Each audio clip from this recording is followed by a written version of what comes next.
প্রথম এবং দ্বিতীয় দশকের ইবাদত বন্দিগির চাইতে শেষ দশকে ইবাদত এবং বন্দিগির গুরুত্ব অনেক অনেক গুণ বেশি। এই দশকের মর্যাদা এবং গুরুত্বের বিশেষ কারণ রয়েছে। তার প্রথম কারণ হলো রমজানের শেষ দশকেই নবী করিম সাল্লাল্লাহু আলাইহি সাল্লামের প্রতি আল্লাহ সুবহানাহু ওয়া তাআলা কোরআন নাযিল করেছিলেন। যে কোরআন মুসলিম উম্মাহর প্রতি আল্লাহ সুবহানাহু ওয়া তাআলার সবচেয়ে বড় অনুগ্রহ সমূহের অন্যতম, সেই কোরআন আমরা পেয়েছি এই দশকে। দ্বিতীয়ত, এই দশকেই আল্লাহ সুবহানাহু ওয়া তাআলা লাইলাতুল কদর রেখেছেন, যে লাইলাতুল কদর হাজার মাস ইবাদতের চাইতে শ্রেষ্ঠ এবং উত্তম।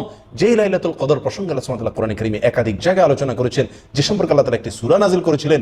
সারা বছরের শ্রেষ্ঠতম রজনী এই লাইলাতুল কদর আল্লাহ সুবহানাহু ওয়া তাআলা রেখেছেন এই দশকেই। এই দশকের ফজিলত এবং মর্যাদার কারণ হলো এই দশকে নবী করিম সাল্লাল্লাহু আলাইহি সাল্লাম ইবাদত এবং বন্দেগীর জন্য যত সাধনা করতেন, যত পরিশ্রম করতেন, যত চেষ্টা করতেন, সারা বছরের অন্য কোনো সময়, এমনকি রমজানের প্রথম 20 দিনেও এরকম সাধনা, এরকম মেহনত, এরকম কষ্ট তিনি করতেন না, যেটি আম্মা জান আয়েশা রাদিয়াল্লাহু তাআলা আনহা বর্ণিত হাদিসে স্পষ্ট।